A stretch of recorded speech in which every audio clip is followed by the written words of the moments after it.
दोस्तों, हार के जीतने वाले को बाजीगर कहते हैं। जो लोग नरेंद्र मोदी को हल्के में लेने की भूल कर बैठे थे, लोकसभा के अंदर जो कुछ भी हो उसे मोदी की हार मान बैठे थे, उन्हें यह देख लेना चाहिए कि मोदी पूरा इंतकाम जरूर लेते हैं। और अब 24 घंटे में बंगाल की सियासत में वो तूफान आने वाला है जो सिर्फ समीकरण नहीं बदलेगा बल्कि पूरी चुनावी हवा को बदल कर रख देगा। दोस्तों, मोदी का बदलापुर शुरू हो गया है और इसकी पहली शुरुआत अब बंगाल से होने जा रही है। बंगाल की धरती से नारी शक्ति का ऐसा बिगुल गूंजेगा जो विरोधियों की हालत खराब कर देगा।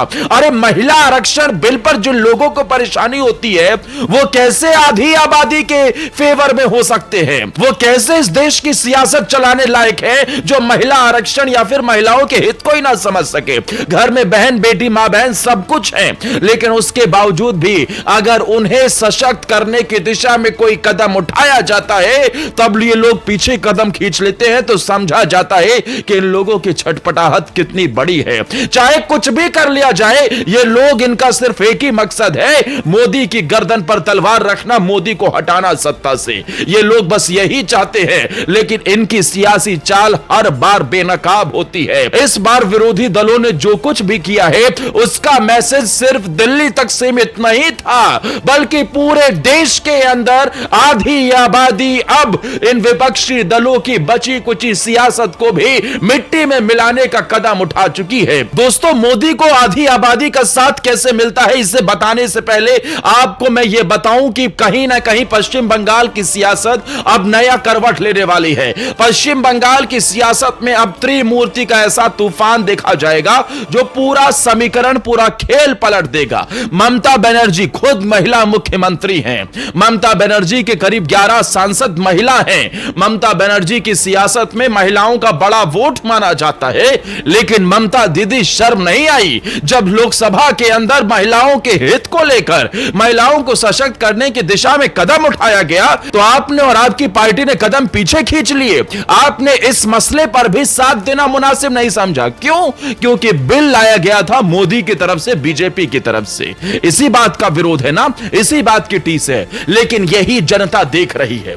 दोस्तों, नरेंद्र मोदी ने 2014 में जब से कमान संभाली, उन्होंने कहीं ना कहीं महिलाओं को लेकर लगातार कदम उठाए और यही माना जाता है कि किसी भी प्रदेश में, देश के किसी भी हिस्से में पुरुष वोट बैंक इधर उधर हो सकता है, लेकिन महिलाओं की ही ताकत है मोदी के साथ, जिसने उन्हें देश का न सिर्फ तीसरी बार प्रधानमंत्री बनाया बल्कि गुजरात की लंबी सियासत में भी महिलाओं का साथ, उनके साथ कंधे से कंधा मिलाकर खड़ा रहा। दोस्तों, अगले 3 मिनट में समझिए कि महिला आरक्षण बिल संसद में गिरा, लेकिन बंगाल की धरती कैसे कांप गई। यहां पर मोदी को झटका लगा, वहां ममता को बीजेपी ने चारों खाने चित करने का प्लान बना लिया है। कैसे ये एक बिल की वजह से पश्चिम बंगाल की सियासत में त्रिमूर्ति तूफान खड़ा करने वाले हैं, इसे आपको बताएं। लेकिन दोस्तों, आप कमेंट में जरूर बताना कि क्या इस महिला आरक्षण बिल को लेकर आप मोदी जी के साथ हैं? क्या इस बिल को लागू होना चाहिए था? क्या यह समय की बेहद जरूरत है कि आधी आबादी को भी उसका हक मिलना चाहिए? और अगर विरोधियों ने मोदी का साथ नहीं दिया तो इस पर भी आपकी राय क्या है, कमेंट सेक्शन में जरूर बताना दोस्तों, क्योंकि यह आपकी बहन बेटी, आपकी घर की महिलाएं, हमारी बहन बेटियों के हक की बात थी जिसे विरोधियों ने होने नहीं दिया। दोस्तों, अब आपको 3 तारीख के जरिए से समझाते हैं। 1 तारीख 17 तारीख लोकसभा के अंदर महिला आरक्षण बिल को लेकर वोटिंग हुई। इस तारीख को यह बिल गिर गया। जितना बहुमत चाहिए था वो नहीं मिल पाया। करीब 350 से ज्यादा वोट चाहिए थे, लेकिन बीजेपी को 298 के आसपास, यानी एनडीए को 298 ही मिल पाया और विरोध में करीब 230 के आसपास पड़े, जिसके चलते पहली बार नरेंद्र मोदी की सरकार में बीते 11-12 सालों में ये कोई कानून जो सरकार लेकर आई हो, जो बिल लेकर आई हो, वो गिरा है। लेकिन इस तारीख के बाद अब अगली 2 तारीख है, 23 तारीख और 29 तारीख। जानते हैं इस दिन क्या है? 23 को बंगाल में पहले फेज की वोटिंग है और 29 तारीख को दूसरे फेज की वोटिंग है और इसी वोटिंग में अब निर्णायक भूमिका साबित होगी महिला वोटर्स की। दोस्तों, अब बीजेपी ने मैदान पर उतरकर इन विपक्षी दलों को मजा चखाने का प्लान बनाया है। बंगाल की सियासत को अगर आप समझेंगे तो आपको समझ आएगा कि बीते कुछ इलेक्शन के अंदर मोदी जी के साथ, बीजेपी के साथ अब ये कहीं ना कहीं महिला वोट बैंक बढ़ा है। 2021 की बात की जाए तो बीजेपी के पास करीब 38% महिला वोट मिला था। लेकिन यह महिला वोट बैंक ही है जो लगातार ममता बनर्जी को वहां का सीएम बना रहा है। लेकिन इस बिल के बाद बंगाल की महिलाएं भी समझ गई कि यह तो धोखेबाज है, यह तो सबसे बड़ी विलेन है महिलाओं की।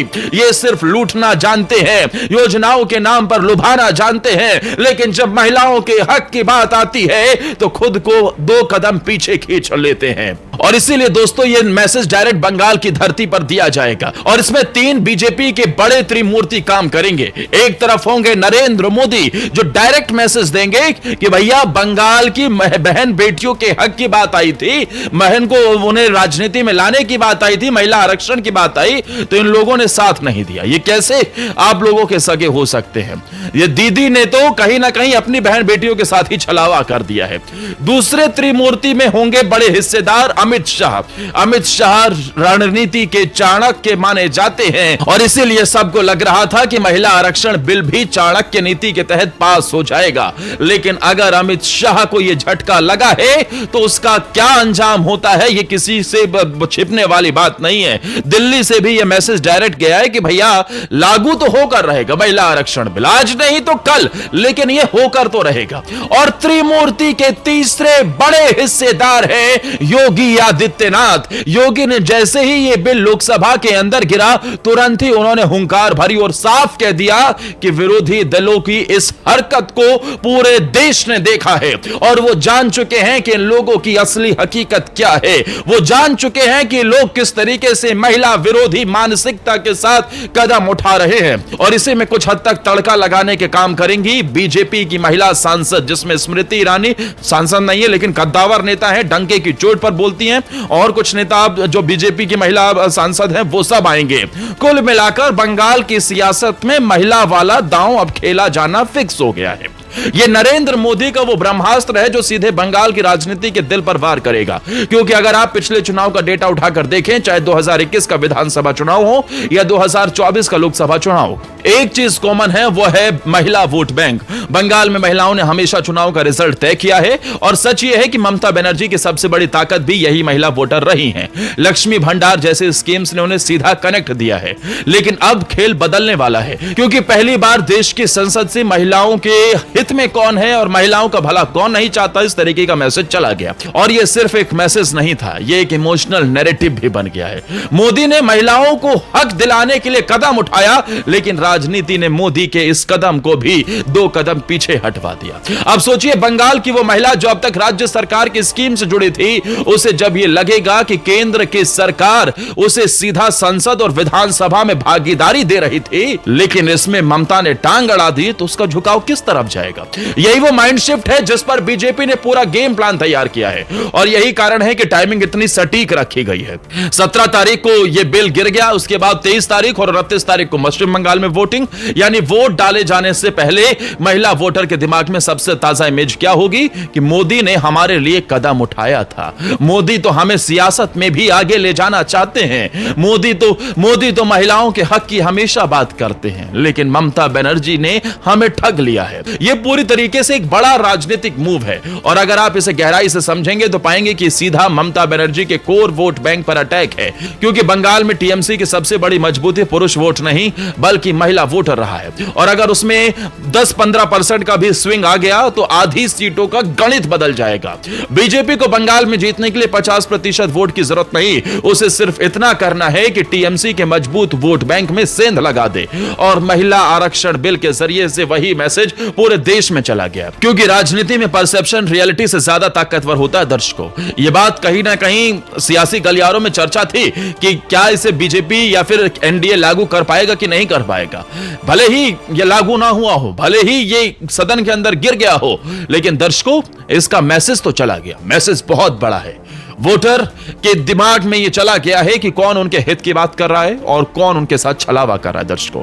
और यही परसेप्शन मोदी के पक्ष में जाएगा और बीजेपी इसी परसेप्शन पर पूरा चुनाव लड़ने वाली है। अब जरा बंगाल के ग्राउंड को समझिए। गांव की महिला, मध्यम वर्ग की महिला, पहली बार वोट डालने वाली एक युवा लड़की, इन तीनों वर्गों में एक कॉमन भावना है, रिप्रेजेंटेशन। और जब संसद से यह मैसेज जाएगा कि महिलाओं को 33% आरक्षण, 33% सीटें देने के लिए बीजेपी ने कदम उठाया, लेकिन कौन पलट गया ये बताने की जरूरत नहीं है। तो फिर उम्मीद बनेगी और राजनीति उम्मीद पर ही जीती जाती है। और जब इस स्ट्रांग मैसेज को रैली के जरिए से त्रिमूर्ति कन्वे करेंगे तो जाहिर सी बात है हर महिला तक ये पहुंचेगा कि भाई साहब ये तो सियासत का गंदा खेल है, महिलाओं के हक की बात पर भी इन लोगों ने साथ नहीं दिया। तो जरा सोचिए फिर किस तरीके से खेल बदलता हुआ नजर आया। जो लोग इसे मोदी की हार मानकर बैठे थे उन्हें आखिर में बस इतना ही कहेंगे कि मोदी का तूफान तो अब जमाना देखेगा।